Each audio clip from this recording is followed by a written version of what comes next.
universe. Keep telling your friends, and everybody who loves AJ Hoffman, keep telling your friends AJ Hoffman's here every Thursday. And we do old school blitz type stuff, and it's fun. And a lot of gambling, and just a lot of enjoying ourselves. Today we're live at Coach's Pub in Midtown, and great little place, and it's raining, so you don't want to be out on the street and slide into somebody, right? You probably just want to come here and get drunk, and they can do that for you. And it's also one of the best bartenders on the planet's birthday today, Christina, and she's working for some reason. But you get those birthday tips, obviously. Yeah, I guess so. But no, it's a great place, great crew. I'm here all the time, and happy that Robbie has us in on Thursdays because PJ's, our other place, doesn't open till 4, and that kind of makes it difficult to get the thing going. But this is great. I can come here, I get some food, I get some drink. And now you get some AJ Hoffman. What's going on, brother? Living the dream, brother, as always, man. Not raining here in a shocking development. It's not raining in Las Vegas. But no, man, it's the weather's actually been really great lately. It's cooled down quite a bit. So I'm usually like leaving the house in a hoodie. It's the most wonderful time of the year. Yeah, it's still pretty warm and humid here, but we're supposed to cool down this weekend, so we'll see. But a lot of rain finally, and we needed it. So not a big deal. Any more confrontations this week? Anything new like that? No, very under the radar. Well, yeah, only the ones at work. You know how that goes. So no, it's been a quiet week for me, and honestly, because college basketball started up, and there's a UFC pay-per-view this weekend, like. I've had no time to breathe. Like I haven't had time to go out and get in any trouble. My older boy had a baseball game on Wednesday, yesterday. I couldn't get to it, so I've just I've been nose to the grindstone, my man. Well, yeah, it's funny because I do a little more college basketball now after working with you all those years. I picked up on a few things, and so with that and hockey, it's kind of the same thing for me. Because I've been slamming hockey lately. I gotta send you some text. I've been playing. I've made a couple hockey bets so far this year. Cool. I'm doing okay. I'm not a pro yet, but I'm winning more than I'm losing. I'm very selective. I think I'm 4-2 this year betting hockey, but make a couple $100 here and there doing it. I'll take that. I got to get with you when you got a good. When you got a good play. Yeah, right now, I'll just tell you, Vancouver is gold, especially at home. I've been playing puck line on them. A couple games I've played minus 1.5 goals, and they've come through. They're scoring like fiends. And my biggest play the other night was Edmonton, Vancouver over 6.5. And I actually bought another half point up to 7 and to get a plus number on it. And it was easy money. There you go. So, but they're scoring 10 goals in games. And then Anaheim's been sneaky good, too. So those are a couple of teams to keep an eye on. Yeah, I just want to bet on VGK and the Predators. That's like and I've bet on the Stars a couple times. But I did I had been kind of doing the Sharks fade, and then it bit me. When the Sharks finally won a game, I was betting against them. And I was like, oh, man, how the hell did I pick the one game that they won? There's no way they win 2 in a row, though, right? No, they're terrible. So the funny thing about them, though, is it was 10 in a row. But, I mean, all the numbers were like minus 600, minus 800. But I would put them into parlays and use the minus number in the parlays to add some juice. And I finally backed off it, and I timed it perfectly. So there you go. So, well, before we get to the football, why don't we talk a little bit about the UFC this weekend? That's a pretty interesting card, in my opinion. Man, I'll be honest, this card is so damn good that it was difficult to handicap. Like, it's so well matched. There's one fight on the card, and it's a late edition Rebeski and Roberts that's like a pretty big favorite. Rebeski should just smash the guy. But other than that, like the longest odds on the card are like minus 275, and there's 3 or 4 fights that are like within 20 cents of a pick. and that includes the two main event fights are both basically coin flips. So it is a fascinating card. The Prohaska and Pereira main event, the light heavyweight title. I lean to Prohaska there. You know, these are two guys who care way more about offense than defense. But I think it should be a really good scrap. And then Sergey Pavlovich, I lean to him. And here's the tip in the Pavlovich Aspinall fight. It's about Aspinall's a slight favorite. Pavlovich, I think, was even money, but I bet him by KO, TKO, or DQ at plus 125 because if he doesn't knock out Aspinall, I don't see a way that he wins. He doesn't. He's not a submission threat. And if the fight goes 5 full rounds, it means that Aspinall was able to take him down and hold him down repeatedly. So he's going to lose anyway. So instead of just betting Pavlovich at even money, I took the extra 25 cents, played plus 125 on the KO, TKO, DQ prop. I like it. Want to welcome in a few folks. Chucky D, Flip's here. Peter's here. Zed Nesser just found out about us. Yeah, we're together every Thursday, my friend, 4 p.m. live, and then available on all your podcast networks after that. Big Freaky Mike, good to see you, buddy. Pelly Rat, B. Hannon, BC's here, full crew. So thank you guys for coming in. All right, I got to tell you real quick about the Phoenix on Westheimer. I was there yesterday for lunch, and they had the most amazing pasta special. And every day they have a different special, and this one was great. It was way too much to eat, so I got dinner for tonight too. So get over there, Premier League, all the soccer. You'll have your Dynamo. Great food, great staff. They're a Penn State school bar, so if you're a Penn State fan, you can go see them get beat this week. And it's all there at the Phoenix, and Vu and his crew are fantastic. I get over there every chance I get, and appreciate them being original sponsors and really sticking with us and helping this thing go. All right, let's get to some football. Welcome in, Angel. Happy to have you. Surprised you and Mike aren't on the same chat thing. Because it always used to be Angel and Mike back in the Blitz days. But that always, anytime you've got shared accounts, it leads to divorce. Maybe they've gotten divorced, Fred. Now they got to have their own account. No. They're actually good. They're one of my couples that gives me hope. Okay. That couples can actually last. Keep hope alive. Yeah, exactly. Of course, I got to get a date first, but who cares? Well, listen, you can't keep too much hope alive, Fred. Come on. Yeah, I know. There's hope, and then there's just reality. Yeah. So anyway, anything from last Angel? weekend? Angel says we got separate accounts now. We trust each other. I'm gonna slide into Angel's DMs, just see how it works out. Do they have DMs on Twitch? I don't know. I can't even access Twitch from the studio thing that we're in. So, is what it is. She does say he knows that you she drools over you every now and then. That's what I'm talking. All I need is just a little reaffirmation. Just make me feel good about myself every once in a while. Yeah, I'd like that at some point. That'd be good. Anything stand out from last weekend football wise in either college or NFL? Oh, anything the Ravens are so good, man. Yeah, I mean, well, we both have kind of been on for them from the beginning of the season, but that team just gets better and better. And Tommy DeVito is maybe the worst quarterback I've ever seen play. Like, was it Kendall Hinton or Kendall Hilton, the wide receiver that had to play for the Broncos during COVID? Yeah. He's like that level. Like, I don't know how that guy. This guy got benched at Syracuse. How did he get an NFL job? I don't understand it. And for whatever reason, they're starting him again. They're a disaster. There's so much bad quarterback play in the NFL right now between the New York teams, Mac Jones, Clayton Tune. I mean, it's just. Yeah. It's ugly, dude. Like, it makes you appreciate. Like, we've always talked about, like, if you don't have a quarterback, you've got to be looking for one.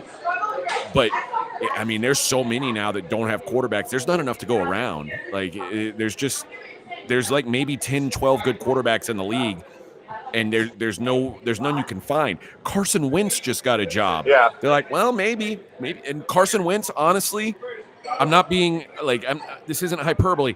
he's probably one of the 32 best quarterbacks in the world today. And that's a sad state that we're in, where Carson Wentz in the year of our Lord 2023 is one of the 32 best quarterbacks in the league. Yeah, and I look at the Giants and I'm like, why are they not going and looking at a guy like that? I mean, this guy's awful. It's crazy. So we'll just jump it out of the way. I know we do college first, but my best bet on the NFL pod this week was Dallas minus 16.5. And I love it. I know it sounds super, and it's funny because I'm hitting 68% on that pod this year, five picks a week. And RJ's like, man, what are you doing? And I said, well, first of all, he gives me all this love to start the pod about how great I've done. And this is the second year in a row I've been like 66% last year, 68 this year. He gives me all this love. And I'm like, all right, well, now I'll start off with my sharp play and take the Cowboys minus 16.5. So it's kind of funny. I'll give you the most square play possible. But I just think DeVito's so bad. I think Dallas absolutely wrecks that team. They beat the Giants by 40 when Daniel Jones was playing. What's different? I mean, how are they going to be better now? It's impossible. So I just think the Giants are a dead cat. Yeah, a smelly dead cat that's been all wet and in the street. Yeah, we can do NFL first, but just before we jump to this week, pretty impressive performance by C.J. Stroud last week. Incredible. Now, granted, I think the Bucs defense is kind of starting to show its stripes. And there's people and maybe it's not crazy because I think about what I just said and people are saying, well, CJ Stroud's already a top 10 quarterback in the league. I don't know if I'm there yet, but I mean, he's certainly like the worst case scenario. The Texans picked the right guy. Yeah. So like it could be you could be the Panthers right now and have given up draft picks to get Bryce Young and feel dumb. Whatever happens going forward, whatever CJ Stroud ends up being, you at least right now you feel like you picked the right guy. And if they don't develop him and he doesn't keep getting better, I think it's on them and not on CJ. I think Slowick is going to be a big part of it. Like, how long can they keep that guy around? I would offer him a healthy pay raise and say, hey, we want to keep you at least for a couple years. But I think he's going to be key to that development. But Stroud's obviously pretty legit. And the fact that he's making Nico Collins and Tank Dell look like real NFL high-end receivers, and he's doing it behind a crumb-bum offensive line, and they can't run the football to save their lives, it's pretty incredible. So normally I know I'm used to being the shits on the Texans parade guy, but I can't be it. Like it's scary that you gave up 37 points to the Bucs. Yeah. But and you made Baker look good. And I think another thing to think about, and when we get to the Bengals Texans game, we'll get into it more. But that fumble, that somehow if things go a different way, maybe this could be a blowout. I don't know. It just felt like the Texans didn't get every break and they still handled business. So it was I know they didn't cover, but it was a nice win for them. And no kicker. I mean, they had running back having to kick a field goal. Yep. So, and it's funny though. I mean, the fumble near the end, I mean, it was a great play to punch it out. And there's 4 Texans right there, and it just goes right to Mike Evans, and that's when you're like, oh, they're losing this game. Yeah, it felt like they were going to. But it really did set up the great last drive, and CJ doesn't set a record for passing yards or any of that unless that happens. So, so it made for a fun finish. All right, real quickly, I need to tell you guys about Piper Plumbing, and if you're looking for a new sponsor, yes, new sponsor, and Joseph is a great guy with a great business, and I got to tell you, everybody needs a good plumber, and there's more bad plumbers out there than there are good ones. That's why I love Piper so much. 832-632-2583. They do quality work. They're quality people. They're supporting the Falconcast, and I think they can take care of everything for you: plumbing, water heater replacement, main water line repair and replacement, gas tests and gas line repair and replacement. You're going to need all this stuff at some point, and they can clear a blockage for you. They can drain line breakage. They can do faucets. You name it, they can do it all. And you're going to get quality work from quality people, based in Nassau Bay. So all over our area here. But give them a call because they will come out to some other places. 832-632-2583. That is Piper's Plumbing. All right, skip to the rest of the NFL slate here. It's always easier with college because we can pick and choose more. And, I like to get through all these. Indianapolis at New England in Germany. Boy, what a turd bowl we gave them this week after giving two of the better teams last week, even though it wasn't a great game. But any thoughts on this one? I'm probably avoiding it, but my lean is to the Colts. Mine too. The Patriots offense is just so pathetic, and they couldn't move the ball last week against the Commanders defense. And I was thinking to myself, well, the Colts defense is no better than the Commanders, really, is it? And then I looked it up, and it's like, yeah, actually, it's way better. The Colts are 12th in DVOA. The Commanders are 29th. And this is a bottom 5 offense for the Patriots, and they're the only team in the bottom 5 that hasn't spent a good chunk of this season with a backup quarterback.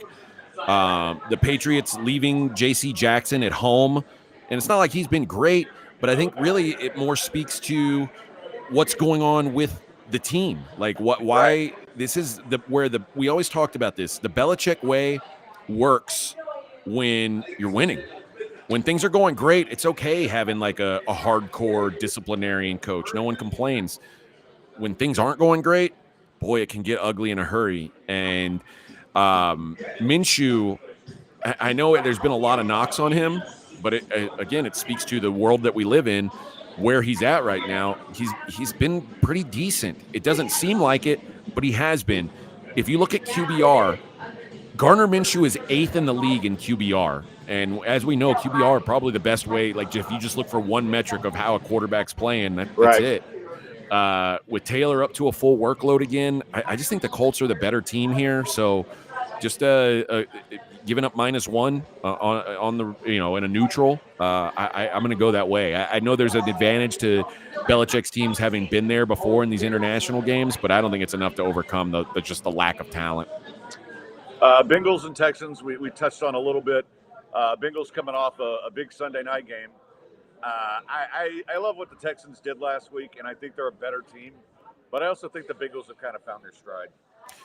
I do too. They're back offensively, certainly. Joe Burrow looks like last year's Joe Burrow, and I played this at -6.5 in the contest. If it was 7, I probably would have sat out. But everyone's talking about how great the Texans offense looks right now, and it does look really good at home. Right. The Texans are averaging 27.3 points per game at home, 19.5 on the road. That's a pretty big drop off. And then I saw everybody, well, Jamar Chase might not play. And you know what? Jamar Chase might not play. I don't know if he will or not. He's banged up. I actually would doubt that he does play. But, the Texans injury report that I saw yesterday is literally one of the longest injury reports I've ever seen. Yeah. It was 22 players on it, and it wasn't just scrubs. It's like Will Anderson, DNP, Dameon Pierce, DNP, Laramie Tunsil, DNP, Jimmy Ward, Nico Collins, Jonathan Grenard. It's like, all these guys are injured? That's crazy. The Bengals defense the last 3 games has allowed 16 points per game, and that is to the Bills, 49ers, and Seahawks. As good as the Texans offense has looked lately, I can't put them in that category. And the look ahead on this game, Fred, was 8.5. And what happened last week? The Bengals not only beat the Bills, but they covered. Meanwhile, the Texans did not cover against Tampa, and somehow this game has gone from 8.5 to 6.5. So it's down 2 points. I just don't understand that line move. I think this should be 7 or higher. 6.5. I like the Bengals. Dirty little secret is I think it was 5 games in a row before last week where his rating had gone down each week. So he wasn't playing great before last week. He's playing okay. That was just a superstar performance. But we might never see that again, right? No. And that's okay, because not many players in the league have done that. But great ones will find a way to do that 3 or 4 times a year. Pat Mahomes always does it. But there's a lot of games where you're average to above average, and that's okay. That's how you become a great quarterback, is start limiting those and having the better games. But yeah, I'm totally with you on that one. Saints at Minnesota. How about Minnesota last week pulling Josh Dobbs off the street and winning a Pretty football awesome. game? Yeah. Yeah, pretty awesome. And for me, this one is I'm not a Saints believer. And when I saw Saints minus 2.5 on the road, I was like, what? The Saints defense, everybody talks about, oh, Saints defense is great. They're 9th in DVOA. The Vikings are 10th. Like they're an okay defense. Where the Saints defense is weak, they're weak against running quarterbacks. Second most rushing yards to running quarterbacks, and they're bad against tight ends. And now Minnesota has a running quarterback and a tight end that is a playmaker. I think there's some options here for the Vikings, and Brian Flores has really turned that defense around. Yeah. And the Saints offense just isn't good enough to make them pay for blitzing. The Saints got outgained by the Bears last week with Tyson Bagent at quarterback. If they didn't get 5 turnovers in that game, they would have lost to the Bears. Would they be 2.5-point road favorites coming off a loss to the Bears? I don't think so. So I think there's an overvalue on the Saints, who I think are a below-average team. I think Minnesota's below average too, but they're at home here. You shouldn't be giving up 2.5 at home to another mediocre team. Green Bay at Pittsburgh. I like Pittsburgh here. I think Green Bay last week's game was not all that impressive. The Rams did not play worth a damn. And you know what? Jordan Love doesn't have too many decent games in him. I don't think he'll have one against the Pittsburgh defense. I agree. I'm very down on the Packers, but I like them in this spot, catching 3.5. The Steelers are the luckiest team I've ever seen in my life. Like, I don't know how this team keeps winning games despite being constantly outstatted, outscored. Like, they're just not good.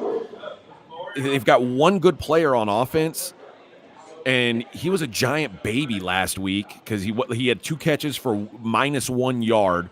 Deontay Johnson had his first touchdown since like 1984 or something. 9 teammates went to the end zone to celebrate it, and Pickens went off the sideline, took his helmet off, sat on the bench, and pouted. Then he went home. He archived all his Steelers-related posts. He unfollowed the Steelers team account, and he posted a story that says, "Free me." It feels like there's drama there. I don't like Jordan Love, but this is the anti-Tomlin spot. I always talk about wanting to back Tomlin when he's an underdog. Right. Now, 3.5. This is everybody's saying, well, the Steelers can beat the Packers. These are the games they lose. Yeah. I just don't like them as if this were 2.5, I'd like Pittsburgh. 3.5 just seems like too much for me. I think these are 2 just bad teams. So I'll take the 3.5. Tennessee at Tampa. We saw what Tampa was last week a little bit. I mean, they've lost 4 in a row now. Tennessee, I'm not a big Will Levis guy, but I don't mind this spot for the Titans.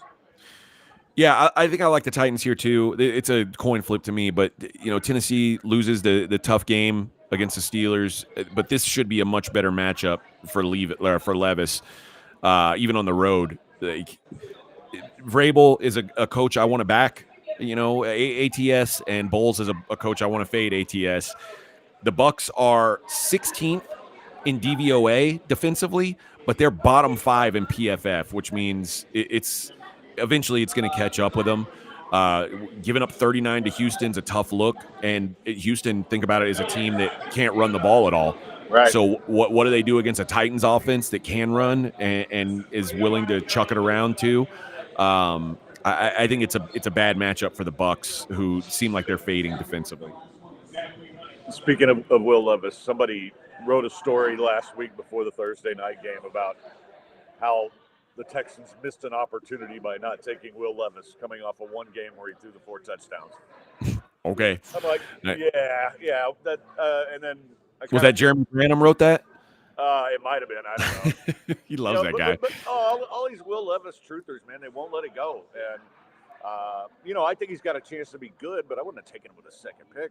No, zero chance. San Francisco at Jacksonville. This is an interesting one. San Fran coming off the bye. Classic negative body clock game. I'm starting to buy into Jacksonville. Both teams coming off the bye, remember, which I think is important. And I think I lean to the Niners here, but my play on this game is the over. It's mostly about these two offenses who are both very good normally getting back to full strength. The Niners offense has sputtered a little without Debo. He's going to be back. He is so key to what they do. All the passing and stuff, they need him out there. And I think his return is going to make a huge difference. The Jags offensive line, yesterday was the first day all season that they didn't have either one of their starting offensive linemen suspended or hurt. All 5 starting offensive linemen practice yesterday. None on the injury report. It was wild. So the bye came at a good time for them. Zay Jones is practicing for the first time since week 5. Trevor Lawrence, he had one more week to heal up that knee that was bugging him before the bye week. San Francisco, number 1 in success rate per dropback. Jacksonville, number 5 in success rate per dropback. I think injuries have dampened expectations of both these offenses. So I'm jumping in on this at over 45. I like the over here. Cleveland at Baltimore, and I think we talked about this earlier. I think we both love the Ravens as a team this year. I think Cleveland has a great defense, but even with Deshaun out there, that offense does not look like anything special. And part of it is they're playing in elements most of the time, but it doesn't mean it's going to be perfect in Baltimore either. Yeah, I mean this it's pretty simple. We've got 2 teams here, 2 teams that have great offenses, and 2 teams that play great defense. One has a good offense, and that's the Ravens. I kind of threw out the first matchup between these 2 teams because I don't think we can take much away from DTR starting for Cleveland. Right. And then remember the Ravens were without 2 offensive linemen. They were without guys in the secondary. Like they were super beat up going into that game. They were without starting wide receivers. So I didn't even count that game. But just since then, like we've seen the Ravens get better and better every week. And I don't believe in this Ravens team. I don't believe in this offense, or excuse me, the Browns offense. Yeah. They hit a couple deep shots against the Cardinals last week, but that's one of the worst secondaries in football. That's not available here. This is a team that's healthy now, running the ball well. I worry a little about Lamar's struggles against man coverage historically. We know the Browns play a ton of man, but I just think this Ravens team is too good to let a below-average quarterback hang with them. And at this point, that's what Deshaun Watson is, a below-average quarterback. And he needs to go back to getting massages, man. Yeah. It changed his whole game. He's very tight. Atlanta at Arizona. Tiny Kyler returns.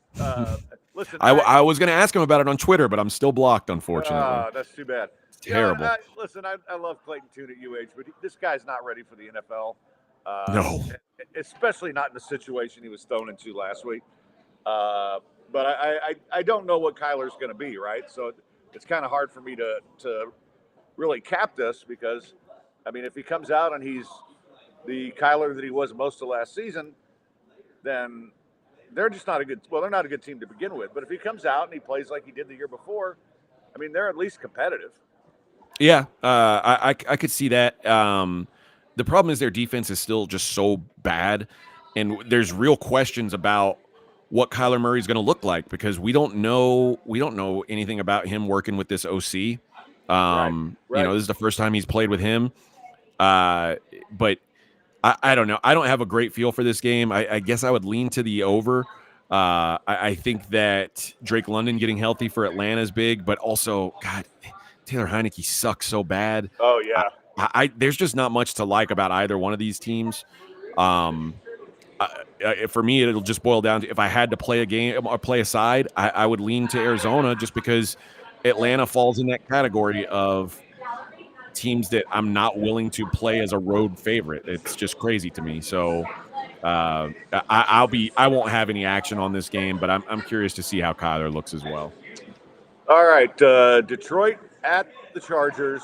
Talk me out of the Chargers, AJ. I'm always a sucker when it comes to them. Yeah, and how often do you make money on them? Never. Never. Well, last week. Well, here's. I'll be honest. I lucked out because I was watching the lines when they opened up, and I texted Fezzik, and I was like, "Can this be? I can bet the Lions +1," and he was like, "Yeah." He's like, "I guess it seems." And then he was like, "I said, well, dude, Lions are coming off a bye. Chargers are on a short week. How are we not hammering this?" And he's like, "You know what? You've convinced me. It's a great bet." So I got a bunch of Detroit +1. Probably like for Fez, the look aheads, it's like not enough to satisfy his appetite. But if you're not looking to get 10 dimes down, you can get enough down on these look aheads. So I played a bunch of Detroit +1. Chargers +3 feels like the right number. Like feels like what the game should be. Yeah. So I don't really have a strong sense at this point. Justin Herbert just hasn't been that good. I'm as big of a Herbert fan as there is, and it's been a lot of disappointment for me. And his finger's banged up. I get it, but his QBR has been better than 65 in 2 games this whole season. He's coming off his worst game of the season against the Jets. This is not a Chargers team I'm really looking to back right now. The Lions' offense is getting healthy. The offensive line is healthy. David Montgomery's going to be back. Chargers don't have much home field advantage. If I'm trying to talk you out of the Chargers, that's the best I can do. No, that's pretty good actually, and I'm glad Montgomery's back from a just watching standpoint because he's been so good, but excuse me, but it also means Gibbs gets fewer touches, and that's one of my fantasy guys. So all right, New York and Dallas, we already talked about. I'm in 100% agreement with you. I think the Cowboys, and the Cowboys they're a lot like the Dolphins, man. They're classic front runners. They will beat the crap out of a bad team, and struggle against the better teams. Well, the Giants are a bad team. Yeah, they're a bully. And I think that's what's going to happen. I think they're going to rub their noses in it, and and Danny DeVito's son is going to be he's going to get his face rubbed in it. Yeah, I don't see anything good coming from him. He's not an NFL quarterback. I don't even think he's a good NFL backup. Like he shouldn't be in the NFL. It's crazy. All right, Washington at Seattle, and you know what? I'm going to give the Seahawks a pass for getting beat by the Ravens the way they did because the Ravens are playing really, really well. And the whole West Coast to East Coast thing, I thought it was a bad spot for them. I love the spot here for Seattle this week against the Commanders. Yeah, I do too. I was against Seattle last week, obviously, and it worked out well for us. But the Ravens are legit. And I said this on the pod, it's almost like taking off ankle weights. When you play the Browns and the Ravens defense 2 weeks in a row, and then you get to play against the Commanders, it's gotta feel good. And those are two teams that play a ton of man coverage, which gives Geno problems. Now they face a Commanders secondary that they don't have the personnel to do that. I think the Commanders are one of the more overrated teams in the league. Even though, they won me money last week. I bet them against the Patriots, and I felt great about it. But they're 4-5. Their scoring differential is -54. The only teams with a worse scoring margin than that are the Panthers, Patriots, Giants, and Cardinals. And all those teams have 2 wins or less. Yeah, that's the NFL homeless there. Somehow the Commanders have 4 wins with that margin. It's phony. It's fraudulent. They're not very good. So give me Seattle to roll here. Yeah, I probably my second favorite play of the week behind Dallas. New York and Las Vegas. Boy, those guys must have really hated Josh McDaniels. We talk about what I never liked him as a coach. I don't think you did either. But boy, they just look like a different team, and like they were having fun again. And even Devontae Adams isn't doing much, and he's having fun. That's why Devontae Adams didn't see the ball. He didn't complain. They're just so happy to be rid of that dude. It's wild. I think they probably want to play well enough for Pierce to keep that job. And this is another one. How do we possibly play the Jets as road favorites. Yeah. Like, in what world should the Jets be favored away from their home with Zach Wilson at quarter? Think about what they did last week. The Giants had -9 passing yards in a professional football game, and the Jets had to come from behind, force overtime, and beat them into overtime. Yeah. Like, that's how bad this Jets team and is. had to get lucky with a short missed field goal. Everything had to go their way. And the Jets have no offensive line right now. I think Crosby should be able to do what Joey Bosa did last week and just make Zach Wilson's life hell. I like the Raiders here. I think the wrong team is favored. All right, last game of the week, and then we will switch over to the college slate, which I'm excited about a couple games. We didn't talk about Carolina, Chicago. That's a tough one because, yeah, I think Chicago's offense might run more smoothly with this kid in there, which is it sounds stupid, but it sure looks like it. They're both these teams are just so bad, offensively especially. Like, we were talking about we tried to put a same game parlay together for this, and I like the what we started with. I like Adam Thielen. Somebody sent me a stat about Adam Thielen. His receiving prop is 68.5 tonight. In 15 career games against the Bears, he's never gone over 68 yards, which is crazy to think about when he was on the we're talking about like an all-pro receiver on the Vikings, playing against some bad Bears teams, and he's never done anything against them. Twice a year. So 15 games, never gone over the number that got set for tonight. So that was where we started. But then they were like, I think these offenses are like, these guys aren't going to throw picks because they're going to want to be real conservative after last week. Right. And I was like, this is already, like, when you look at ADOT, average depth of target, Tyson Bagent has the lowest ADOT in the league. Bryce Young has the third lowest ADOT in the league. These offenses are already being careful. Yeah. They just suck. Like, there's no being careful isn't going to help them because they're just not good. So I can't. I don't know how. I don't really want to watch this game particularly. So I will, but I'm not excited about. I didn't want to have any money on it. I will say, again, when you talk about teams who probably shouldn't be favored by 3.5 points, the Bears come to mind. Like, I'm not sure how we're giving the Bears, like, letting the Bears lay 3.5 points. That doesn't make sense to me.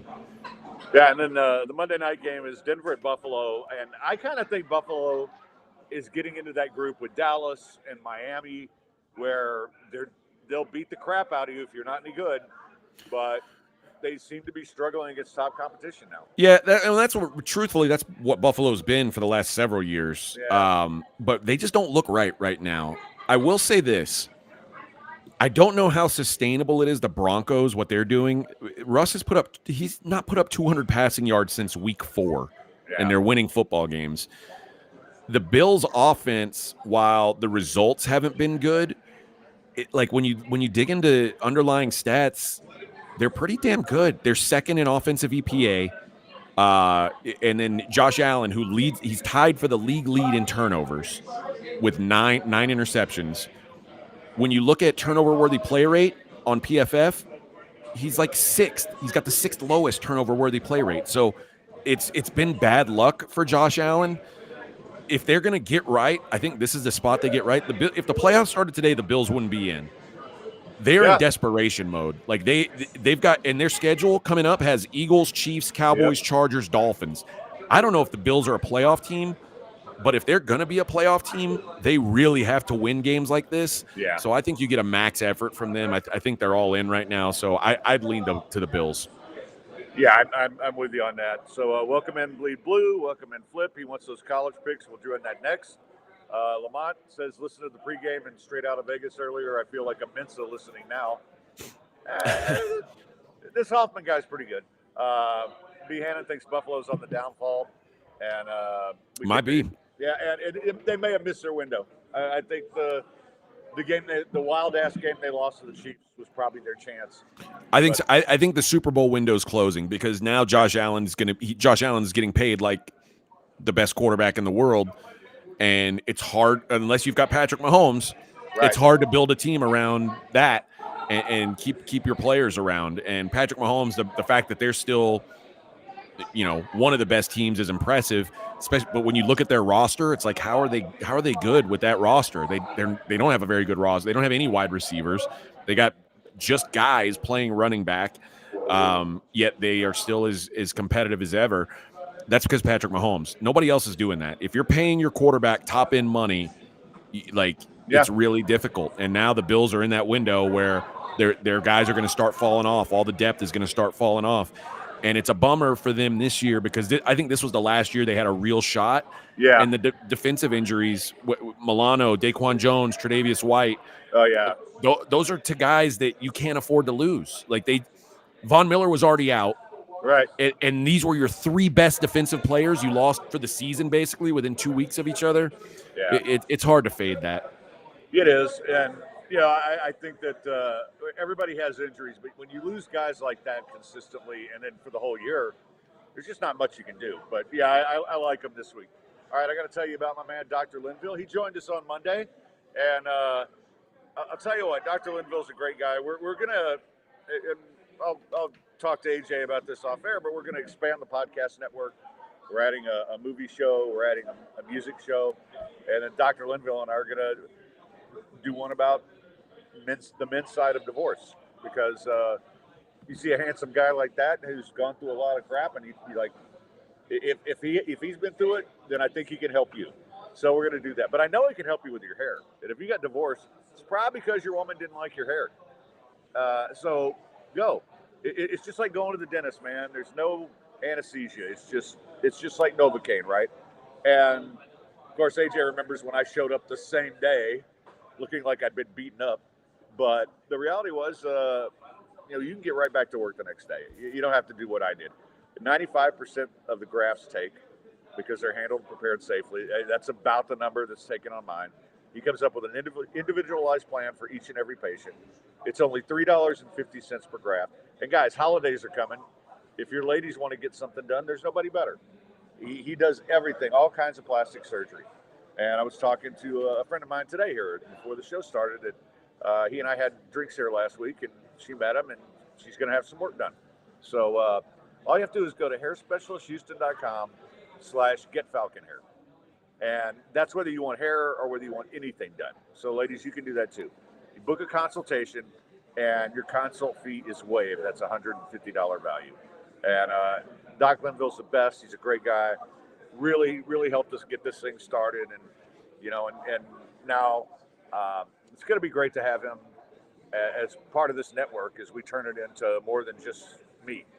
And we've got a lot of great ideas. It's going to be fun. And we've got some people who basically bought stock in the whole network. And we're going to use that money to hire a real ad person. And nice. Yeah. And start and Monday show I had English Rich on. He and I are going to do the writing movie pod at first, and then I'm going to turn it over to him. But it's good stuff.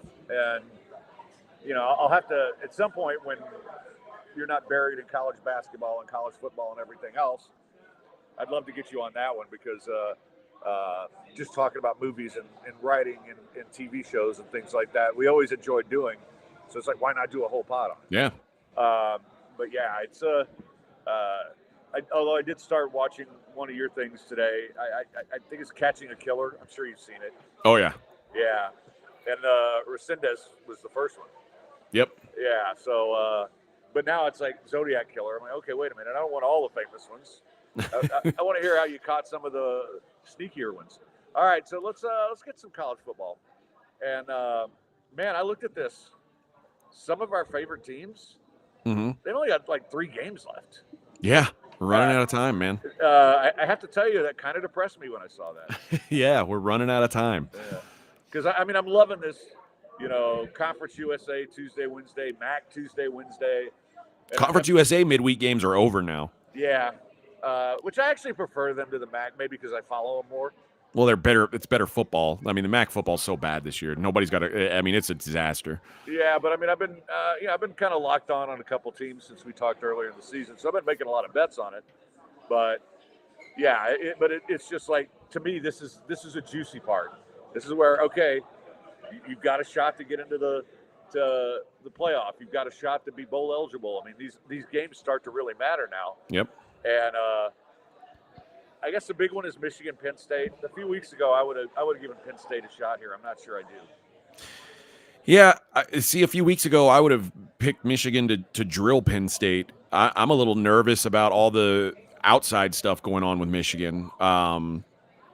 You know, how much of a distraction is it? What are the chances that Harbaugh, they just say you're not coaching today?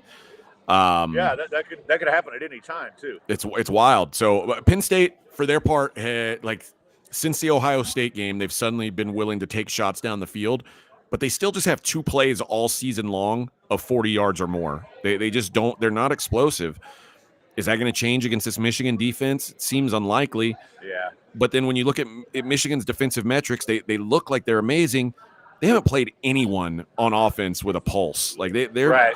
Like probably their best win is Rutgers, which is crazy. Yeah.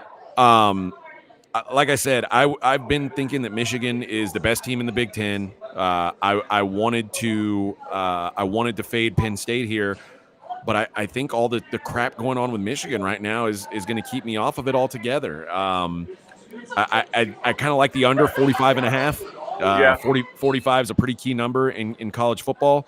So I like that, being able to get underneath that, because both these teams are slow. They both want to control the football, and like I said, Penn State's not hitting any big plays.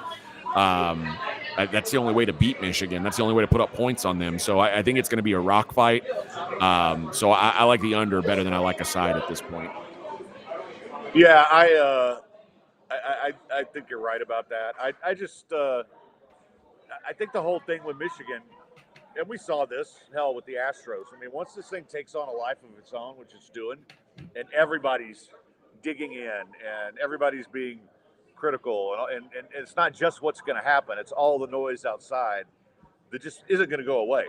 Yeah. And players hear that, you know, and coaches hear that. So I that one has me a little concerned, to be honest with you. But the other game that, by the way, shout out to our Arizona Wildcats, who just keep beating people's asses and making me money. Dude, by the way, I bet them early in the week at -10, and then it went to 10.5, and some of my buddies were like, oh, should I play it? And I was like, no, I don't know if I like it as much at 10.5. It's back to 10. So I dip away. If you can get -10 on Arizona, any chance you get to fade Colorado and back Arizona, to me, is a winning combo. They're just at a different level with Fafita playing quarterback. I know. 3 straight wins against ranked teams after an overtime loss to USC. They blew the doors off 2 of those teams. Yeah. And then Colorado got in the back door. They're a corpse. I mean, the loss to Stanford pretty much killed any hope they had of going to a bowl game. And now all that attention that they were getting early in the season that they loved, now it's not good attention, and it's still coming. Now people are like, well, what's going on, Coach Prime? I thought this. And it's uncomfortable for those guys. Arizona 5 straight covers. I don't think the market's caught up to them yet. No. And you still pay a Colorado tax. You know, there's still people who are like, I'm betting Coach Prime. And he covered last week. Oh, you know, people are betting Coach Prime this week. There's a reason why it went back down to 10. Yeah. Well, I love Arizona this spot. And I also like their team total. I don't think people are paying any attention to them. Now, you and I have been talking about them for 3 weeks now, and I mean that everything changed when they made the quarterback switch, and it was by necessity. But boy, it's worked out. And well, they got Delora and Fafita are basically the same guy, except Delora comes with a bunch of turnovers, right? And Fafita's been taking care of the ball. Delora's a little faster. He makes some more plays with his legs, but the turnovers were a killer. Now you've wiped out all those turnovers. You're getting only upside, and clearly the team is rallying around this dude. They like him, so I'm a buy on Arizona guy. I think they're good, man. And I love their receivers. I mean, they're just loaded at receiver. Staying in the soon to be dead Pac-12, much like me. Utah at Washington. Has the Utah boat kind of sailed at this point? They couldn't score with Oregon, and that was at home.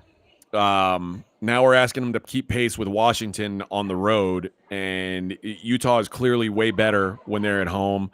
The Washington defense, there's question marks for sure, but USC was able to push them. But USC is a great offense. No one ever doubts that USC's got a great offense. Utah's just not built to score enough to hang in this game.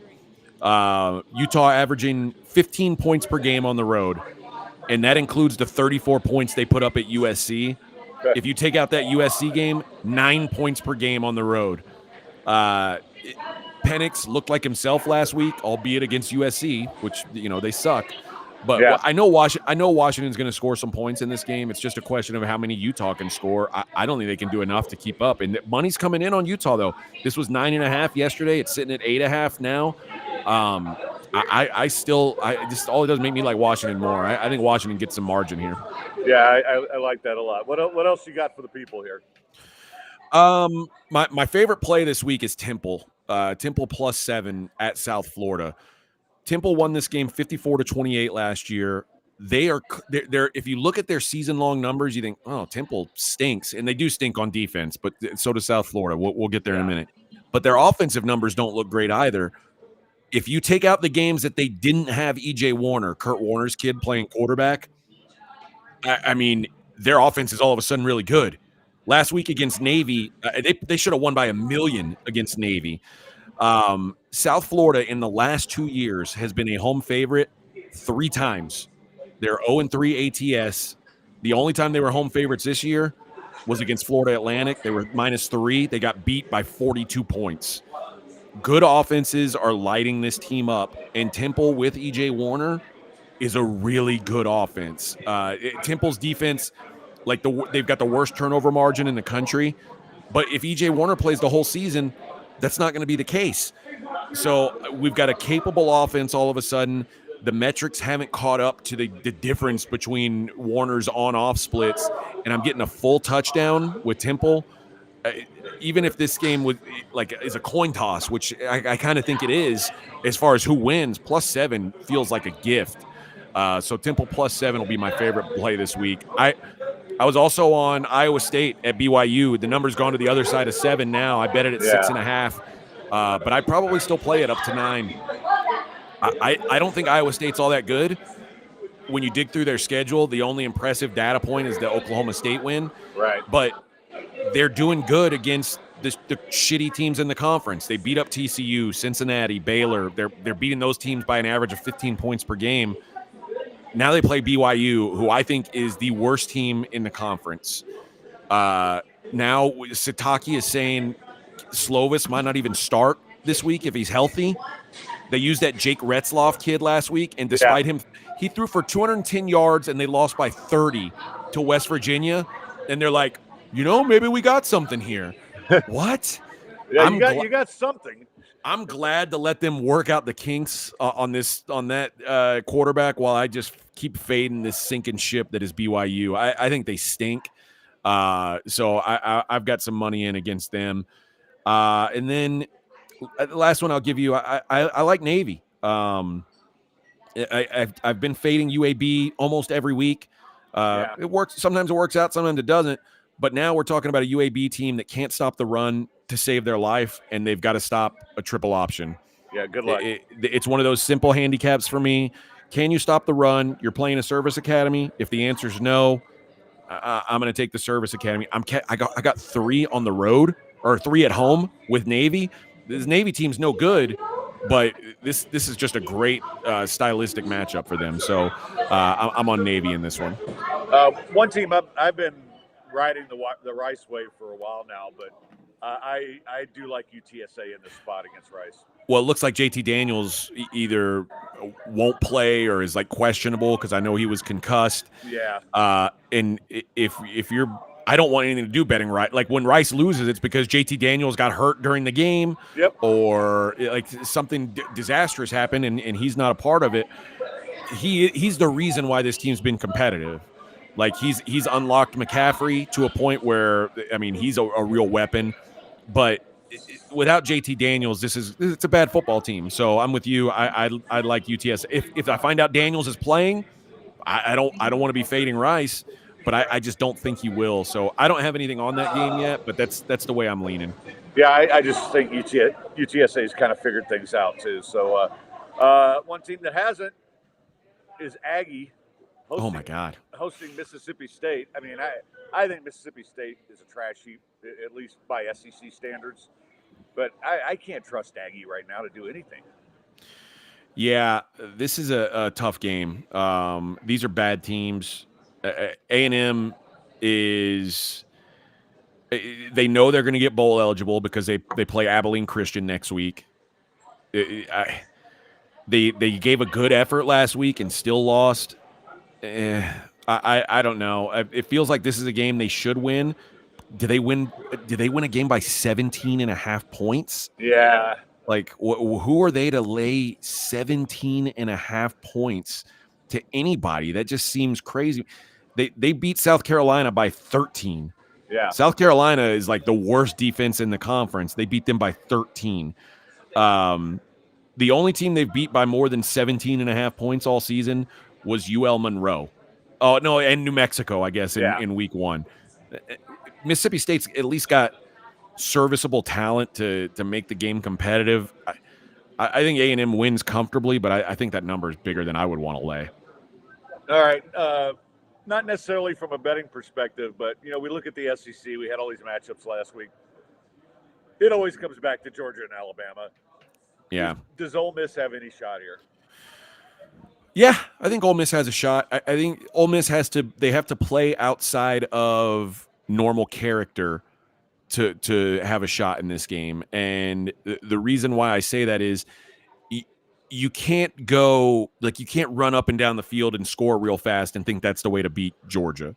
Right. Like, I mean, this Georgia defense isn't what it was the last 2 years, but we saw TCU try that last year, and it's like you make one mistake and the game just snowballs out of control on you. But I think what we saw last week with Georgia was that was so there's one Power 5 offense all season long that ranks in the top 50 that Georgia's played so far. That was Missouri last week. And they allowed a season high in yards. Missouri was in that game. And then you look back at Ole Miss last week. Ole Miss ran the ball well against Texas A&M. And Texas A&M, what all the shitting on them we do, is probably a better run defense this season than Georgia is. Ole Miss needs to control the clock. Georgia's a top 10 team in time of possession. Ole Miss they've got the capability of doing it. They've just got to do it. They're running the ball better than they have. They need to play it slow. And if they can shorten this game, I think they can have a chance. Georgia is not a team that's running away from anybody. They let teams hang around. This is a sandwich game for Georgia, playing Missouri last week, who was the second best team in their division, and they're at Tennessee next week, who is now the second best team in their division. I could see a game, and Ole Miss is back against the wall. If they lose here, everything's over for them. So I can see Ole Miss being the more motivated team. I think they can hang in this game. I think they make this game interesting. All right, that's AJ Hoffman. Great stuff as always. I will just say, I think you and I were robbed when Taylor Lautner was voted sexiest podcast host. What the shit, man? Like, I mean, you're a hard 5, so I get it, but hard 4. I'm hot, and they didn't even consider me. My name didn't even get out on the ballot. I don't think. Yeah, we couldn't get in the Texas Radio Hall of Fame, even though we had one of the most successful shows ever. God. And now we can't be sexiest podcast hosts. What the hell? Yeah, it's just it's a real bummer. It's terrible. All right, brother. Well, have a good week. Thanks again. Fun as always. I'll reach out to you this weekend and get caught up on some stuff. Sounds good, man. Take care. Now, I got to bring in one of our other favorite people, the legendary Lawyer Dave. Can you hear me? I can hear you, yes. I can also hear me, though. Well, I love hearing you, Fred. No, but there's an echo. I can't help that. You got to get headphones. All right, I'll shut up and you tell the people about what you do. Fred, by the way, you're a solid 4. Hard 4. Get it right. I'm Lawyer Dave, and I'm here to help you with any kind of an accident where you've been injured, industrial accident, car wreck, slip and fall, medical malpractice. We help people with all those types of circumstances. You can call me with any kind of question you have at 713-626-8900, and I'll have an answer for you. And if it's not something I do, I'll send you to somebody who can help. Now, as Fred knows, we make sure that our people get the medical treatment they need. Oftentimes, people don't have insurance or they don't have coverage for this kind of thing. Fred, Yeah. your neck looks great. No, it So feels you good. get the medical treatment without any money up front. And here's the best part. You don't pay me anything unless you win. And I wish I was drinking right now too, Fred. Although I'll say that I am on the 55th floor of the Cosmo in Las Vegas. Ah, I have here. so have you reached out to Selfies AJ from yet? the strip. And we Oh, wow. That looks we just awesome. got here, Ah. and it's our 12th anniversary. And Fred, I'm hoping with your fifth wife that you reach 12 years, okay? That'll never happen. I won't live that long. But tell Raquel congratulations, and yeah, make sure you reach out to AJ. I think Roger's back out there too. Well, cool. I will reach out to AJ and have a drink with him hopefully at some point tomorrow. Cool. Depending on when he's got to work his schedule. But I'm like I say, I'm on vacation. I'm free. All right. Well, that is the great lawyer Dave. And what do we always say? If you need a lawyer, You better dial Dave. all right. Now let me ask you about your Wolverines real quick. Okay. What do you think at Penn State Do and you know all what this the line crap is, Fred? going on? Do you know what the I line is? I can find that out. Yeah. But I think yeah, Michigan's going to trounce the shit out of them just to okay. show the world that we're the best team in college football this year. You know, though, AJ and I were talking about this. All this bullshit about the spying. It's not just that it affects whether or not Harbaugh is going to be there. It affects, the kids are reading all this shit. Same thing happened to the Astros, right? Yep, It just exactly. it gets a life of its own. Yeah, and So it does, and it perpetuates itself. I mean, they had a news bit yesterday that Blake Corum, the running back, this guy that got fired or quit or whatever, Scallion, I think his name is, he set up some corporation using Blake Corum's initials. yeah, And then they asked Corum, well, hey, are you in business with this guy? He's like, no, I don't know what the F you're talking about. So, I mean, it's just, and then the other thing that came out yesterday was that people are stealing Michigan signs. I mean, yeah, come on. yeah. Jesus So Christ. Hey, how's the neck this week, Fred? How's it's it going? great, man. It's great. You can Look see at you it. holding your head Yeah, up. I mean the only problem I'm still having is I have to keep my head up just out of habit now, but it's not because I can't. It's just Okay. So I'm working on that and a couple real good sessions, and Doc does a great job. So um, Are you all right. physically feeling better? You weren't feeling too good on Sunday or Monday. No, Sunday was a wreck, but Sunday and Monday. But no, I'm feeling good, man. I'm feeling really good.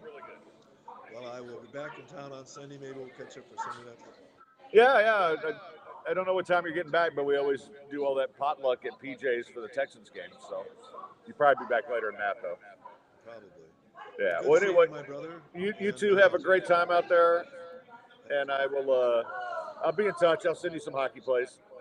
Yeah, that'd be great, Fred. All right, Love you, brother. brother. See you You later. too. Take care.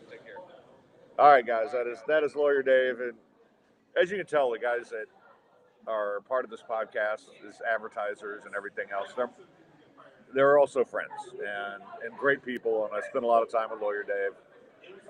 He's one of my favorite people, and very happy that they made it 12 years because I think we were a little ahead of them, and then so now they've caught us, and since I'm divorced, but yeah. So I want to thank everybody for coming in. Zed, welcome. Flip, welcome. Everybody, just please keep telling your friends. because that's how we built the Blitz, man. Word of mouth and Facebook. So we're going to do the same thing with this, and it's going to get really, really good. B. Hannon asks, random question, but what's your favorite World War II movie not from the USA's perspective? Does the original Pearl Harbor count? Because it was from a U.S. perspective, but it was also Japanese.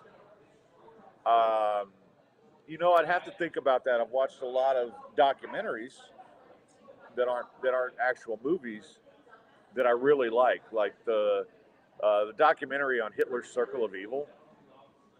Friggin' awesome, and I learned so much from that. And I've been watching a lot more, because guess what? In America, we don't get taught all this stuff as kids, right? We don't get taught the other perspectives. I would say, what was the one that Michael Bay did about Dunkirk? That was pretty good. And Flip asked, will C.J. Stroud have a better career than Dak? I think Dak's a good comp right now. I think the difference is C.J.'s got a little more cold-blooded in him, right? And we'll see. I mean, listen, it was a great game, but it was one game. And I don't want to throw water on it because I love the kid. And I want to see what he does. But, Dak gets – when you're the quarterback of the Cowboys, go look at how much Tony Romo was constantly analyzed. And Blue says Dak wasn't the number 2 pick. No, but he's paid like one now. And that's the thing. It doesn't really matter where you're picked after that rookie contract's over. If you're making $40 million a year, you're getting paid like you were a top 5 pick. My opinion. That's all. All right. Well, guys, I hope everyone has an awesome weekend. It's always fun doing the show. Always fun with AJ here. Really appreciate all of you showing up. And we'll be back on Monday. And I'll have some special guests as always. Monday's more of the hodgepodge. And Flip says, good show. Thank you, man. And Chucky D, love you, brother. Appreciate you guys coming in. And we got big plans for this network now. It's going to be really awesome. And the other thing this deal's probably going to do is allow me to add a 3rd show a week, if you guys are into that, either on Tuesday or Wednesday. And then, I'll be involved with some of the other podcasts. Yeah, I got to bring, when you catch up with Dave, bring him some earbuds. But yeah, what I will do is I'm going to help these guys get the show started, and then I want them to be their shows as part of the Falconcast network. So that's the plan, and things are looking really good, and just so many people love the idea and the concept and want to keep supporting the show. So thank you guys the most, though. It wouldn't be anything without you. And have some fun this weekend. Everybody get into some good trouble. Until Monday, stay sportsy, Gulf Coast badasses.